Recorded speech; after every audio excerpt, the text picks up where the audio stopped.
भारतीय साहित्यकारों में एक बड़ा नाम फणीश्वरनाथ रेणु की आज मंगलवार को पुण्यतिथि के अवसर पर नूतन साहित्यकार परिषद द्वारा श्रद्धांजलि दी गई।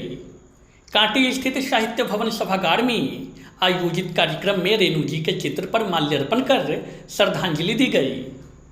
नूतन साहित्यकार परिषद के अध्यक्ष चंद्रभूषण सिंह चंद्र ने बताया कि फणीश्वरनाथ रेणु बहुआयामी व्यक्तित्व के धनी थे। कवि, उपन्यासकार, क्रांतिकारी, स्वतंत्रता सेनानी, किसान सब कुछ थे। बिहार के अररिया जिले में 4 मार्च 1921 में जन्मे बिहार के इस लाल ने साहित्य के क्षेत्र में कई उपन्यास लिखे, लेकिन उनकी रचना मैला आंचल ने जो ख्याति प्राप्त की, उस रचना का हर कोई दीवाना है। तीसरी कसम हो या पढ़ती पड़ी कथा, चाहे ठुमरी, ये सभी फणीश्वरनाथ रेणु की सर्वश्रेष्ठ रचनाओं में शामिल है।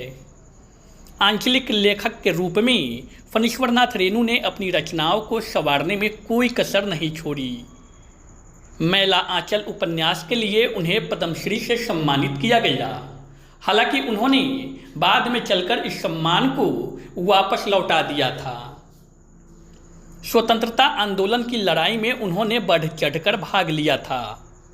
चंद्रभूषण सिंह चंद्र ने बताया कि फणीश्वरनाथ रेणु की रचनाओं के केंद्र में गांव का जीवन और तत्कालीन परिस्थितियों का वर्णन मिलता है। उनकी साहित्यिक कृतियां आज भी लोगों के दिल पर असर डालती है।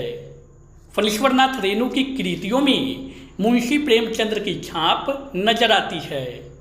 फणीश्वरनाथ रेणु ने अपने चारों ओर जिन परिस्थितियों से दो चार हुए या जिन परिस्थितियों को महसूस किया, वही लिखा।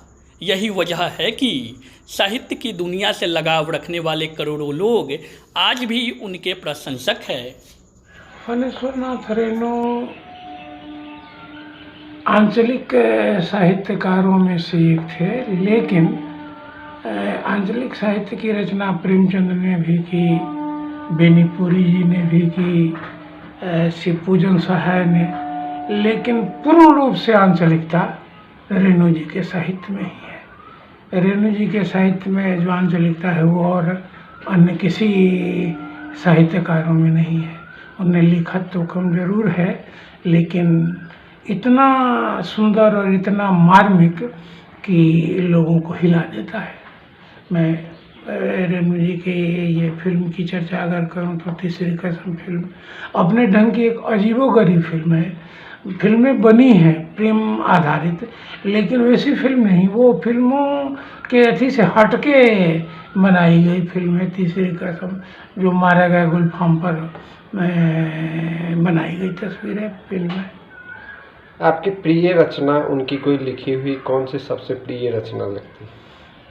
वैसे तो उन्हें अनेक सारी रचनाएं, जैसे समधिया कहानी है, ये फिल्म तीसरी कसम है, जिसको मैंने अपने साथियों से चर्चा की कि अगर आप देखें पूरा और जो बिना रोए बिना करुण हुए रह जाए वो मेरे नज़दीक आवे, मैं उसको सम्मानित करूंगा, ये उनको पुरस्कृत करूंगा।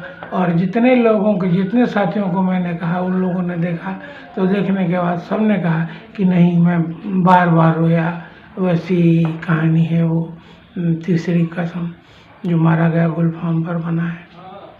आज के समय में जिस तरह की आंचलिक भाषाओं का प्रयोग फणीश्वरनाथ रेणु ने किया, वर्तमान समय में कहीं वो खोता नजर आ रहा है।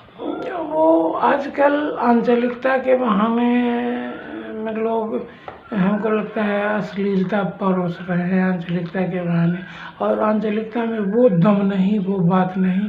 ये बात दूसरी थी कि वो उनके लेखन के अलावा उन्हें ये क्या कहते हैं, मंत्र तंत्र पर भी विश्वास था, ऐसा वो करते थे। और लोगों ने कहा कि उनने जो मंत्र या ये तंत्र विद्या सीखी, उससे उनने जो ये अपने क्षेत्र का भला ही किया, किसी का अनिष्ट नहीं किया।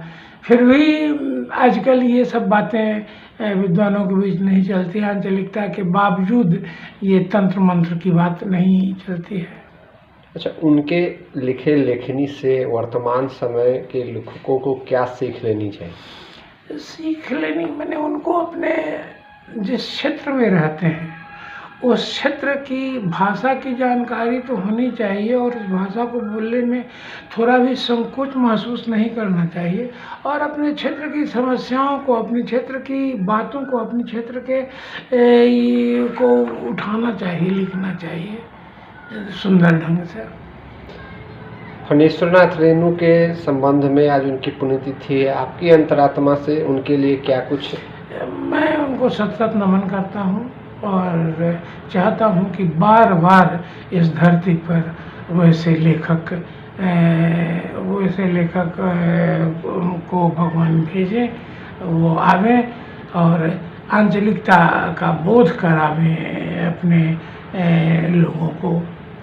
उनके पुण्यतिथि के अवसर पर आज के लेखकों के नाम आपका क्या संदेश रहेगा? आज के लेखकों के नाम संदेश है कि उनसे लोग सीख ग्रहण करें, शिक्षा ग्रहण करें।